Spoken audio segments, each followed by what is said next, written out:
merespon nikmat dan ujian dari Allah Subhanahu wa taala. Kan biasanya kalau kita ngomongin tentang nikmat identik dengan syukur ya. Terus kalau ujian identik dengan sabar. Tapi gak selalu kayak gitu keadaannya. Kadang-kadang nikmat itu bisa bikin kita GR. Ujian bisa bikin kita salah sangka kepada Allah Subhanahu wa taala. Seolah-olah Allah kalau kasih ujian itu kayak gak suka sama kita. Padahal kadang Allah kalau kasih ujian itu tandanya masih perhatian sama kita. Kenapa tuh perhatiannya ngasih ujian? Bisa banyak banget alasannya. Bisa pengen ngapusin dosa-dosa kita, bisa pengen ngangkat derajat kita walaupun kita nggak usah terlalu kegeeran ke sana, minimal menghapus dosa-dosa ya. Bisa juga emang mungkin hanya dengan cara dikasih ujian kita rajin beribadah. Dan itu kita banget kayaknya tuh. Kalau lagi banyak masalah, tahajudnya rajin. Mendekati ujian nasional, tahajud gak tinggal selama sebulan. Hari ujian nasional terakhir, malamnya udah gak tahajud lagi. Kan kita banget nih. Nah orang yang tipenya kayak gini kadang emang cara untuk biar dekat ke Allah emang dikasih ujian. Makanya jangan jadi tipe kayak gitu. Walaupun ada orang lain yang soleh tapi tetap dikasih ujian. Kenapa? Karena Allah Subhanahu wa taala benar-benar pengen lebih dekat sama dia. Makanya Nabi bilang asyadun nas balaan al-anbiya summas salihin. Orang yang paling banyak diuji sama Allah itu orang para nabi, kemudian orang soleh, kemudian yang mendekati kesolehan dan seterusnya. Ternyata kadang ketika kita dikasih nikmat, kita tuh jadi kegeeran. Jangan-jangan ternyata nikmat itu bukan sebuah anugerah, justru nikmat itu adalah sebuah istidraj. Gimana kita ngebedain anugerah sama istidraj? Indikatornya sederhana. Seperti apa hubungan kita dengan Allah lewat nikmat itu. Kalau nikmat itu menjauhkan kita dari Allah dan makin nikmat makin jauh, biasa-biasa aja lempeng dalam urusan agama, berarti nikmat itu adalah istidraj. Kalau nikmat itu bikin kita makin bersyukur, bentuk syukurnya bisa makin dekat ke Allah dalam bentuk ibadah, bisa juga makin banyak manfaatnya ke orang lain dengan berbagi, berarti nikmat itu adalah anugerah. Dua-duanya nikmat, karena dua-duanya dinikmati. Tapi ada anugerah, fadl, ada juga istidraj. Atau kadang-kadang kegeeran kita kasus yang lain misalnya gini. Kayak dalam keluarga ya. Dalam keluarga kita berdoa nih. Berdoa, ya Allah mudahkanlah rezeki saya, keluarga saya, pasangan saya, kayak gitu-gitu. Atau anak kita sakit. Terus kita berdoa, ya Allah sembuhkanlah anak saya. Yang berdoa malam itu bukan cuma kita loh. Orang tua kita berdoa, pasangan kita berdoa. Kadang sampai pembantu juga berdoa. Tiba-tiba Allah kasih kita nikmat lewat doa ini. Misalnya anak sembuh, misalnya kita lulus ujian, misalnya dapat kerjaan. Terus kita tiba-tiba kegeeran. Ya doa saya diijabah banget ya. Di sini nih kegeerannya nih. Apa ini enggak husnuzon Ustaz? Husnuzonnya kalau Allah maha baik ya. Mau mengijabah doa orang yang tidak layak diijabah. Ini husnuzon. Kalau kegeeran, ya alhamdulillah saya orangnya layak diijabah doa ya. Doa saya tuh cepat banget diijabah. Lu baru semalam doa, hari ini udah ijabah. Kalau yang diomongin adalah kitanya, itu kegeeran. Kalau yang diomongin adalah kebesaran Allahnya, itu namanya husnuzon, bagian dari tahaddus bin ni'mah. Wa amma bi ni'mati rabbika fahaddis. Yang dibicarain tuh bukan kita, tapi Allahnya. Atau kalau mau lebih nggak GR lagi, kita berhusnuzonnya bukan cuma ke Allah. Allah maha baik plus, ini kayaknya ada doa di dalam keluarga saya nih yang diijabah oleh Allah. Bisa doa ibu, bisa doa ayah, bisa doa pasangan, bisa doa bahkan pembantu yang kita nggak tahu diam-diam dia mendoakan kita. Jadi bukan kitanya yang hebat, yang keren, yang soleh, tapi ada orang lain di sekeliling kita yang soleh kemudian mendoakan sehingga memudahkan urusan kita. Sama kayak dalam dakwah, misalnya saya dengan teman-teman bikin pemuda hijrah nih. Pemuda hijrah ini dulu talimnya 3 tahun yang lalu paling banyak cuma 30 orang. Selama 8 tahun. Tiba-tiba alhamdulillah Allah berikan keberkahan jadi rame. Kita jadi bareng-bareng sekarang ada ribuan orang misalnya. Saya selalu mention ke teman-teman ini pasti ada orang di antara tim kita nih. Yang dia itu sama Allah itu dekat banget. yang diam-diam malam dia berdoa, gara-gara doa dialah jadi banyak kemudahan untuk kita. Bukan mungkin yang doa semua ikut berdoa, saya berdoa, teman-teman semuanya berdoa, cuman jangan kegeeran. Ya alhamdulillah ya, saya baru doa kemarin sekarang udah diijabah. Ini kalau kita kayak gini, ini agak kegeeran. Sesekali wajar.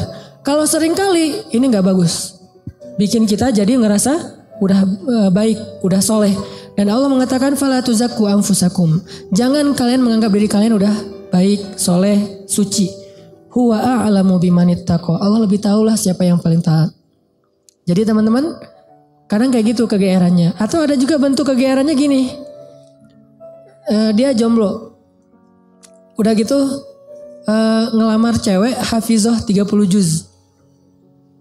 Dia tuh belum bisa baca Quran, baru hijrah, tapi diberikan istri hafizah 30 juz. Atau sebaliknya, dia cewek baru berhijab banget, diberikan suami hafiz 30 juz. Udah gitu dia kegeeran. Wah, berarti saya udah pantas buat dia nih.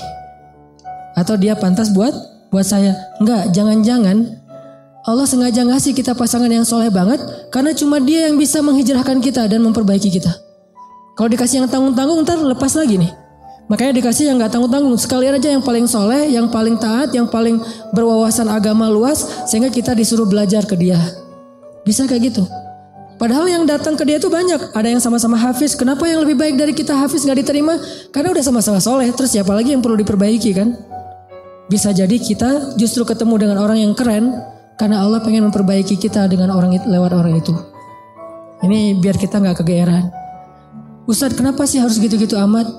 Karena itulah sifat orang yang beriman. Coba teman-teman buka surat orang-orang beriman. Surat apa?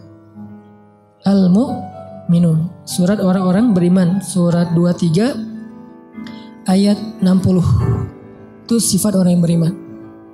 Surat 23 ayat 60. Bismillahirrahmanirrahim.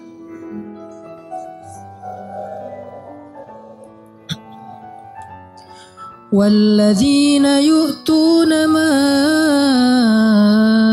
آتَوْا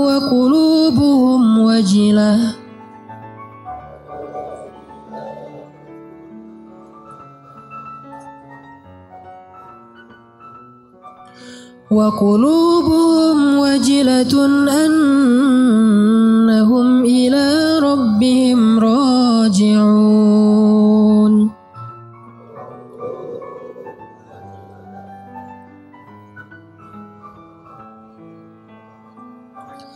أولئك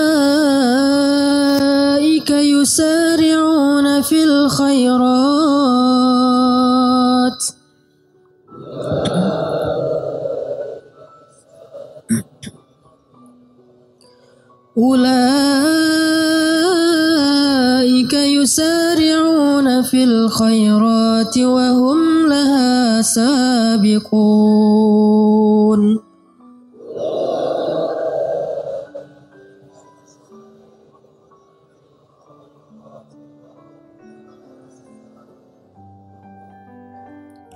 Dan orang-orang yang telah memberikan apa yang telah mereka berikan dengan hati penuh rasa takut karena mereka yakin bahwa sesungguhnya mereka akan kembali kepada Rabb-Nya. Mereka itulah orang-orang yang bersegera kepada kebaikan-kebaikan dan mereka itulah orang-orang yang lebih dulu memperolehnya. Ini terjemahannya agak sedikit rancu ya. Karena kalau kita baca tafsir bukan memberikan, melakukan. Jadi ketika ayat ini turun, Aisyah nanya kepada Nabi apa tafsirnya.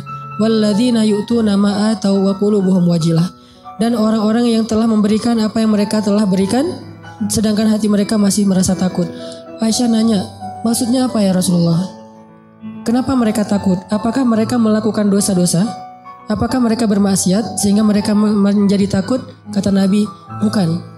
Maksud melakukan atau memberikan di sini adalah mereka udah sholat, mereka puasa, mereka sedekah. Jadi bukan cuma sedekah ya, semua amal soleh. Mereka udah bantu orang. Jadi mereka itu udah banyak banget ngelakuin kebaikan, sedangkan hati mereka wajilah, masih merasa takut. Takut apa? Takut ketika kembali kepada Allah gak sanggup menghadap Allah dengan amal yang sedikit. Coba bayangin. Udah banyak amal masih takut menghadap Allah. Wajilah. Gimana lagi kalau berbuat dosa. Beramal aja masih takut sama Allah. Kalau kita kan kadang-kadang ngerasa takut ke Allah itu kalau habis buat dosa ya. Dan ini juga bagian dari iman. Keren sih. Cuman iman kan berderajat-derajat. Lahum darajatun inda rabbihim. Orang beriman aja bertingkat. Ada orang beriman ketika bikin dosa takut kepada Allah. Langsung taubat. Ada yang lagi yang lebih tinggi. Lagi berbuat baik takut sama Allah. Kenapa? Dia ngerasa amal baiknya tuh sedikit dan waktunya terbatas. Dia pengen berbuat yang banyak tapi nggak punya waktu, nggak punya merasa lemah, merasa tidak maksimal, merasa belum memberikan semua hak Allah, merasa kurang, merasa belum istimewa, belum sempurna. Ini orang yang walladzina yu'tuna ma atau wa qulubuhum wajilah. Makanya teman-teman kalau teman-teman perhatiin di akhir surat Al-Baqarah kan tuh ada doa Rabbana la tu'akhidna in nasina aw akhtana. Itu bukan doa orang yang berbuat dosa loh. Itu doa orang habis beribadah. Dia habis beribadah, habis sholat misalnya, doanya Rabbana la tu'akhidna in nasina aw akhtana. Udah beribadah masih minta maaf sama Allah. Ya Allah jangan marah ya sama saya kalau saya ada yang silap, ada yang lupa, ada yang gak sempurna. Ini orang beriman, udah beribadah masih minta maaf. Sama kayak ayat idza jaa nasrullahi wal fath wa ra'aitan nasa yadkhuluna fi dinillahi afwaja fasabbih bihamdi rabbika wastaghfir. Kalau telah datang pertolongan Allah dan kemenangan dan engkau melihat orang berbondong-bondong masuk kepada agama Allah. Maksudnya apa? Kalau dakwah kamu sudah sukses. Wahai Muhammad, wahai kaum muslimin, kalau dakwah kalian sudah sukses, orang berbondong-bondong ikut pengajian, orang berbondong-bondong berhijrah, jadi tren baru sekarang Islam misalnya di zaman dulu Nabi. Orang berbondong-bondong memeluk agama Islam. Dakwah kamu tuh udah keren banget, usaha kamu tuh udah maksimal. Ketika kamu mendapatkan kesuksesan dalam dakwah, maka pujilah Allah dan beristighfarlah. Kenapa? Habis berdakwah, habis sukses malah disuruh beristighfar. Dan yang disuruh itu adalah Nabi loh secara personal, bukan kaum muslimin. Kalau kaum muslimin mungkin mengatakan fasabbihu bihamdi rabbikum wastaghfiru gitu kan ya. Tapi karena personal, fasabbih bihamdi rabbika wastaghfir. Engkau wahai Muhammad. Jadi Nabi banget yang disuruh. Kalau Nabi aja disuruh istighfar apalagi umatnya. Dan Allah menyuruh Nabi istighfar bukan habis berbuat dosa, bukan. Karena Nabi tidak berbuat dosa. Kapan disuruh istighfar? Habis sukses dalam dakwah disuruh istighfar. Kenapa? Inilah mukmin. Dia nggak pernah merasa dirinya sempurna. Dia nggak pernah merasa bahwa ini karena kerja saya, karya saya, hasil jerih payah saya, karena saya hebat. Enggak. Istighfar tetap kepada Allah. Karena kalau nggak Allah tolong kamu nggak akan sukses. Gitu maksudnya. Kenapa kalau Allah nggak tolong kamu nggak akan sukses? Karena apa yang kamu lakukan itu harusnya kamu nggak bisa sukses. Soalnya yang kamu lakukan itu belum maksimal, belum ideal, belum sempurna, belum istimewa. Tetap aja ada kurangnya. Karena sifat dari insan mahallul khata' wan nisyan. Pasti ada salah dan lupa, pasti. Jadi gimana pun kita dapat nikmat, hati kita wajilah. Apalagi nikmat dunia doang. Nikmat ibadah aja tetap wajilah. Nikmat ibadah kan yu'tu nama atau berarti mereka sholat, puasa, zakat, sedekah, haji, umroh kayak gitu-gitu, tilawah, hafal Quran, tapi hatinya masih wa qulubuhum wajilah. Padahal itu yang dikasih nikmat ibadah loh. Gimana kalau yang dikasih nikmat dunia? Karena nggak mungkin kan nikmat ibadah itu istidraj. Mungkin nggak? Nikmat ibadah istidraj. Allah membiarkan dia aja sholat sendiri. Nggak mungkin kan? Istidraj itu hanya berlaku untuk nikmat dunia. Tapi kalau nikmat akhirat, ibadah, ketaatan, kedekatan dengan Allah, gak mungkin istidraj. Itu pasti nikmat yang hakiki tuh. Tetap mereka ngerasa saya banyak kurang, saya masih. Kalau sholat pasti tadi ada yang gak khusyuknya. Ada yang khusyuk 4 rakaat sholat isya. Pasti ada hilang-hilangnya gitu kan ya. Lebih tepatnya ada khusyuknya sedikit, sisanya hilang. Mungkin itu lebih tepat buat kita nih. Nggak sengaja kok udah salam aja.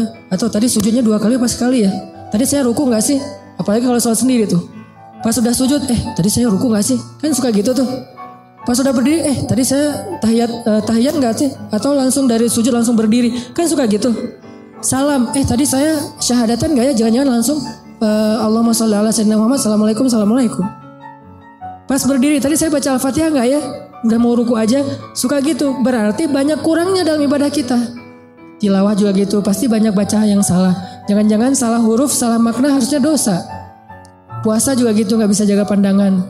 Atau sedekah juga gitu, jangan-jangan saya sedekah belum bersih-bersih amat atau belum maksimal, masih banyak yang saya tahan, masih kikir. Intinya adalah jangan ngerasa udah sempurna. Sehingga ketika Allah kasih kita nikmat, kita merasa diri kita emang pantas mendapatkannya. Bukan. Ketika Allah kasih kita nikmat, kita bilang sebetulnya saya gak pantas, tapi Allah maha baik. Ketika Allah kasih kita hidayah, sebetulnya bukan saya udah sadar, Allah menyadarkan saya. Ketika kita dapat ujian, baru kita salahkan diri kita. Makanya hadis qudsinya yang saya sampaikan di booster, kalau kalian mendapatkan nikmat, janganlah kalian memuji kecuali Allah. Kalau kalian mendapatkan masalah, musibah, sesuatu yang buruk, janganlah kalian mencela kecuali diri kalian sendiri. Ini ke diri kita teman-teman. Dan ini kaidahnya tidak berlaku untuk orang lain ya. Karena Allah hanya mengatakan untuk diri kalian sendiri, bukan untuk teman kalian. Jadi dalam Islam itu kita dibangun juga persepsi, mindset. Jangan pakai hadis qudsi ini untuk orang lain. Lo banyak dosa tuh. Kok gitu sih? Ya kan kata Allah juga dalam hadis qudsi gitu. Enggak, ini enggak berlaku untuk orang lain, berlaku untuk diri kita. Untuk orang lain selalu berlaku husnuzon. Ijtanibu katsiran minadh-dhon, jauhi prasangka buruk kepada orang lain. Kalau dia dapat nikmat, Masya Allah, Allah sayang kepada dia sehingga diberkahi rezekinya. Kalau dia dapat ujian, Masya Allah, Allah pengen menggugurkan dosa dia, pengen mengangkat derajat dia. Kalau ke kita dapat nikmat, saya sebetulnya gak pantas, tapi Allah baik banget sama saya. Kalau kita dapat ujian, emang saya layak diginiin sama Allah. Ya Allah, ampunkan dosa saya, angkat musibah saya. Terus mana ada peluang buat kita menghakimi orang lain? Kan gak ada peluang. Sesama mukmin, sesama muslim, gak ada peluang kita menjelek-jelekan orang lain.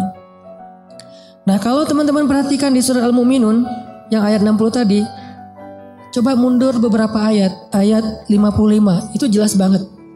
Jadi satu paragraf ini lagi ngomongin tentang bab GR nih. Ayat 55 itu orang yang GR. Surat Al-Mu'minun ayat 55 Allah bilang, ayahsabuna annama numidduhum bihi min malin wa banin nusari'u lahum fil khairati bal la yash'urun. Apakah mereka mengira ketika kami memberikan mereka banyak harta dan keturunan berarti kami menyegerakan untuk mereka kebaikan? Enggak, mereka enggak ngerti kata Allah. La yash'urun itu enggak sadar, enggak ngerti, enggak ngerasa. Jadi gak selalu ketika Allah numiddu lahum mim malin wa banin, ketika Allah ngasih harta dan keturunan yang banyak, maksud harta dan keturunan itu kehidupannya bahagia, rumah tangganya aman-aman aja gak ada masalah, maka berarti nusari'u lahum fil khairat, belum tentu. Seolah-olah Allah itu sayang banget sama dia, belum tentu. Kalau gitu kita suudzon sama Allah, enggak. Kita tetap berpikir Allah itu maha baik. Terus kalau kita dapat nikmat, itu bukti bahwa Allah maha baik, bukan karena kita pantas. Atau mungkin ini adalah ujian dari Allah. Antara dua. Antara Allah emang baik banget walaupun kita gak pantas. Atau Allah sedang menguji kita dengan ujian yang kita senangi. Dulu ketika masih sendiri, setiap malam tahajud. Ya Allah, beri saya pasangan imam yang bisa ngimamin saya. Gak apa-apa deh yang dibaca Al-Ikhlas juga. Yang penting dia imam. Yang imam, ya Allah beri saya makmum. Mudah-mudahan dia tetap mengamini doa-doa saya. Walaupun mungkin doa saya gak fasih. Doain setiap malam tahajud. Allah kasih nih. Persis kayak bayangan kita banget nih. Spesifik. Hidungnya, matanya, wah segala macam. Gua banget lah pokoknya. Pas udah dapat gitu masih bangun tahajud gak? Atau udah mulai telat-telat dikit? Kenapa telat-telat dikit? Susah bangunnya sekarang. Kalau dulu bangun cuman ngangkat bantal guling atau cuman selimut doang, itu juga kadang-kadang karena seringnya selimut udah terbang kemana, bantal guling kemana, tidurnya teh macet banget tidurnya. Ada juga pas dia mau bangun sekarang beda, bukan bantal guling, lengan. Mungkin lengan itu lebih ringan daripada bantal guling secara kilonya kayak gitu ya, tapi rasanya berat. Taruh lengan, aduh gimana nih caranya, ntar dia terbangun. Kan saya gak pengen ngebangunin dia, kasihan. Alasannya modus. Gak tahajud. Atau tahajudnya telat. Atau mulai berkurang, lama-lama tadi tahajud 11, sekarang jadi tinggal 8, 4, 2, tinggal witir doang. Tapi masih lumayan lah. Akhirnya subuh di masjid, subuh di rumah, subuh telat, subuh dijamak dengan duha. Kan bertahap tuh. Udah gitu ngejamaknya kompakan lagi, berjamaah. Jamak subuh sama duha berjamaah sama suami istri, kan kompakan ya. Masya Allah luar biasa, kompak, istiqomah menjamak. Allah pengen nguji kita lewat pasangan justru. Kadang Allah pengen nguji kita dengan terlalu sibuk dengan kerjaan. Tadinya kita gak punya kerjaan, nganggur, akhirnya bisa beribadah tepat waktu. Begitu udah ada kerjaan, jadi gak tepat waktu lagi. Kenapa? Alasannya mulai sibuk, mulai rush, mulai tight jadwal, kayak gitu-gitu. Nah ini artinya jangan selalu kegeeran bahwa Allah sayang sama kita. Bahwa kita layak disayangi oleh Allah, bukan. Mungkin antara dua, Allah emang baik banget, atau Allah pengen nguji kita dengan nikmat tersebut. Jadi di sini disebutkan ayah sabun, apakah mereka mengira annama numiddu lahum min malin wa banin nusari'u lahum fil khairat bal la yash'urun. Mereka pikir kalau kami udah ngasih mereka harta dan keturunan berarti kami menyegerakan kebaikan buat mereka? La yash'urun, mereka enggak ngerti.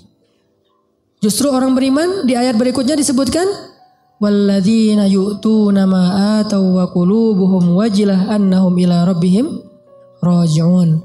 Ulaika, orang yang kayak gini nih, yang wajilah, yang ngerasa kurang, yang ngerasa gak pantas, yusari'una fil khairat. Selalu bersemangat melakukan kebaikan-kebaikan yang lain. Kenapa? Dia merasa masih kurang dirinya. Jadi jangan terlalu kegeeran. Kita boleh bilang alhamdulillah ya Allah mengijabah doa. Ya boleh. Tapi jangan bilang alhamdulillah ya saya tuh emang doa saya jitu banget. Doa saya tuh emang cepat banget diijabah.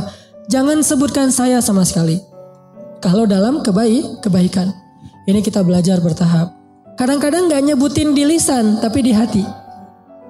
Enggak lah, ini mah nikmat dari Allah dalam hati gua gitu loh. Wa asirru qawlakum awijharu bih innahu alimun bidatis sudur.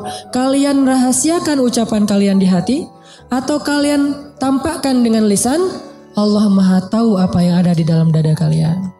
Gak bisa bohong sama Allah. Terus gimana Ustaz kalau kebersit kayak gitu membatin? Lisan kita mah selalu ngomong Masya Allah ya lu lulus. Alhamdulillah ini nikmat dari Allah. Padahal gue gak bisa apa-apa. Lisan nih. Hati kita, ya emang kamu heran kalau saya lulus. Mulai kan ada sombong tuh. Mulai agak kegeeran nih. Kita kalau muncul itu langsung kita tolak, kita reject dengan apa? Astaghfirullahalazim. Kadang-kadang itu muncul bukan pengennya kita. Yuwaswisufi sudurinas, emang si dia tuh. Si dia bukan, si dia mah keren buat saya. Orang itu, zat itu tuh. Yaitu khannas yuwaswisufi sudurinas. Kita gak pengen sombong, kita gak pengen riya. Dia yang yuwaswis supaya kita sombong. Saya kan pernah cerita ngimamin, pengen ngimamin yang paling maksimal biar semuanya khusyuk. Kan kalau yang lain khusyuk kebawa pahalanya ke yang ngimamin nih. Allahu Akbar, alhamdulillahi rabbil alamin. Semaksimal mungkin, sebisa mungkin yang bagus bacaannya. Pas sudah selesai sholat, yuwaswis. Atau belum selesai sholat, baru amin. Keren juga ya suara saya muncul. Yuwaswis. Itu bukan saya gak pengen kayak gitu-gitu amat lah. Yuwaswis. Awal-awalnya dulu kayak gitu tuh. Ini saya ngaku nih. Awal-awalnya ngimamin. Apalagi pas ngimaminnya di Mesir. Karena orang Mesir tuh suka suuzon sama orang Indonesia. Dianggap orang Indonesia tuh gak bisa ngaji. Kan kepancing nih. Emangnya orang Indonesia gak bisa ngaji. No, kasih mic buat gua. Gitu. Ngimamin lah nih. Ngimamin ada niat pengen nunjukin orang Indonesia tuh ngajinya bagus-bagus. Mulai agak-agak melenceng tuh. Sehingga pas selesai sholat orang muslim, Masya Allah kamu Indonesia tapi ngajinya enak dan segala macam. Ya udah kamu tarawih aja di sini jadi imam. Muncul waswasah, yuwaswisufi sudurinas. Bukan pengennya kita. Pulang ke Indonesia juga kayak gitu. Ada yang Ustadz saya baru pertama menangis ketika sholat gara-gara Ustadz. Padahal saya ke umrah juga nggak nangis. Di sini bisa nangis, Masya Allah. Langsung yuwaswis. Wah itu habis-habisan tuh. Gimana caranya? Gara-gara itu terus saya nggak jadi berusaha semaksimal mungkin. Ya udah deh, gue biasa-biasa aja daripada sombong. Alhamdulillah Rabbil Alamin, Ar-Rahmanir Rahim. Ustaz kok ngajinya gitu? Saya gak mau sombong. Was-was aja juga ya, was-was. Wah lu ikhlas banget ya orangnya, ikhlas. Ikhlas yang butuh istighfar. Sama dengan istighfar, yahtaju ilal istighfar. Istighfar butuh istighfar. Kenapa? Ya ini main hati nih, berat nih. Terus gimana caranya? Gak apa-apa, lanjutin aja. Awalnya emang ria, sombong, dikit-dikit. Bertahap, lama-lama dia akan berkurang. Dengan kita reject. Enggak. Mau enggak sih, kita tuh enggak setuju sama dia. Lama-lama dia enggak akan ngaruh lagi di hati kita. Sesekali doang ngaruh, dia lebih gampang nolaknya. Tapi kalau kita menghindar terus, susah. Sedekah gitu, dilihat orang, wah 100.000 Yang di sebelah cuman 1.500 koin, kita 100.000. Awalnya sih emang beda sih rasanya. Karena pertama 100.000. Awalnya nih, besok lama-lama biasa aja. Lama-lama gak ngaruh sama sekali. Udah di hati kita tuh udah kebal. Kan ini kematangan jiwa kita dalam beramal soleh ya. Orang kalau lagi puber pasti kayak gitu teman-teman. Ekspresif, heboh, lebay. Itu orang puber. Baru pertama ke masjid heboh gitu ya. Wah gue baru ke masjid. Tapi kalau udah kebiasaan ke masjid, apaan sih yang mau dibanggain, biasa aja kali ke masjid gitu. Baru pertama tahajud, wah udah bangunin temannya tuh cuma bangun. Gak bangun, saya aja udah 2 jam bangun dari tadi. Udah 11 rakaat, pamer. Namanya juga lagi puber. Baru hafal 1-2 hadis, wah ini dhaif. Semuanya dhaif, cuma dia doang yang sahih gitu. Lagi belajar. Kalau udah biasa hafal hadis, biasa aja. Atau emang gak hafal gitu. Kayak saya misalnya, karena gak hafal hadis ya udah gak usah komen-komen deh, biasa-biasa aja. Toh bisa jadi saya komen dhaif ternyata sahih. Daripada saya mendhaifkan yang sahih, mending saya diam. Nah ini artinya jangan menghindar, tapi di-reject. Begitu kita kegeeran di dalam hati, enggak ini. Hadza min fadli Rabbi. Ini anugerah dari Allah. Ini Allah Maha Baik. Ini semuanya karena kebaikan Allah gitu. Lama-lama setan akan cari jalan lain, enggak akan yuwas-wis lagi. Dia akan menghindar. Sampai kita menjadi orang yang kalau kata guru saya mukhlasin. Apa arti mukhlasin? Kalau mukhlisin orang yang ikhlas. Kalau mukhlasin orang yang udah gak ada bedanya di mata dia emas dengan batu. Udah sama tuh. Ketika ditaruh emas, dia senyum. Dikasih batu juga dia senyum. Gak ada bedanya antara batu dengan emas, mukhlas. Maka setan udah gak bisa ngegodain dia. Gimana ngegodain? Orang emas dan batu sama di mata dia. Tapi kalau emas masih lebih berharga daripada batu, cuman dia masih berharap ridho Allah, itu namanya mukhlis. Kalau emas lebih berharga daripada batu dan dia tidak lagi berharap ridho Allah, itu udah gak mukhlis. Ada orang yang riya, ada mukhlis, ada mukhlas. Di mata Nabi Muhammad SAW, emas dan batu itu udah sama. Makanya setan udah gak mau ngodain Nabi Muhammad. Kecuali ada setan yang masih anak baru gitu, ngodain Nabi Muhammad. Kalau setan yang udah senior ya, udah tahu oh itu Muhammad gak usah digodain deh, habis-habisin waktu loh. Mending godain yang lain-lain aja yang sahabat. Tapi kalau yang baru-baru kayak semangat gitu, gua mau godain orang nih. Pas ngeliat, ini ada lagi sholat digodain. Nabi Muhammad digodain. Kan sia-sia ya. Jadi kayak buang-buang waktu gitu. Dia godain Nabi Muhammad, begitu Nabi selesai sholat dipegangin, digulung sama Nabi, digantung di tiang masjid. Teriak-teriak gitu. Pas pagi-pagi anak-anak Madinah, anak-anak kecil gitu, pergi sholat subuh ngelihat ada bola tuh mau diambil sama mereka, mau ditendang-tendang. Kata Nabi jangan. Udah ditendang-tendang mereka, dia udah kesakitan. Dikeroyok sama anak kecil Madinah gitu. Bayangin jin di masa itu jadi bola. Terus ditendang-tendang sama Nabi, diambil sama Nabi, dilepas, terus dia lari. Baru dia sadar sekarang, saya ternyata salah godain. Yang digoda adalah Rasulullah SAW. Kata teman-temannya, lo sih gak nanya-nanya ke senior. Ini teman-teman artinya memang gak bisa sekaligus. Kadang emang kita kegeeran juga, dan saya ngerasa kadang kegeeran. Lagi doa kayak kemarin misalnya, ya Allah saya doa di dalam hijir ya. Saya doa ya Allah kasih saya jalan agar saya bisa mengunjungi kamp pengungsi di Suriah. Saya pengen banget ke sana gitu, pengen ngelihat langsung. Mudah-mudahan dari situ semangat untuk bersosial, ngelakuin kegiatan kemanusiaan itu lebih kencang lagi. Pulang dari sana nggak lama kemudian dapat jalan langsung. Insya Allah April mau ke kamp pengungsi misalnya, langsung kegeeran. Doa saya diijabah ya, keren ya. Yang muncul kayak gitu kan? Nggak. Kita tolak nih. Gimana nolaknya? sebetulnya sih saya belum pantas ke sana, tapi Allah pengen ngasih saya ke jalan kebaikan gitu. Terus aja gitu. Lama-lama hal-hal yang kayak gitu nggak akan mempengaruhi keikhlasan kita lagi. Terakhir teman-teman, balik lagi kepada awal, kalau kita ngelihat ada orang dapat musibah, kita berhusnuzon dengan cara mudah-mudahan musibah ini mengangkat derajat dia. Kalau kita ngelihat teman kita dapat nikmat, kita berhusnuzon dengan mengatakan dia memang pantas mendapatkan nikmat itu karena Allah sayang sama dia. Sebaliknya kalau ke kita dapat musibah, kita katakan saya banyak dosa makanya dikasih ujian kayak gini untuk menghapus dosa saya. Kalau kita dapat nikmat, kita katakan saya sebetulnya gak pantas tapi Allah maha baik sehingga Allah memberikan kenikmatan ini untuk saya.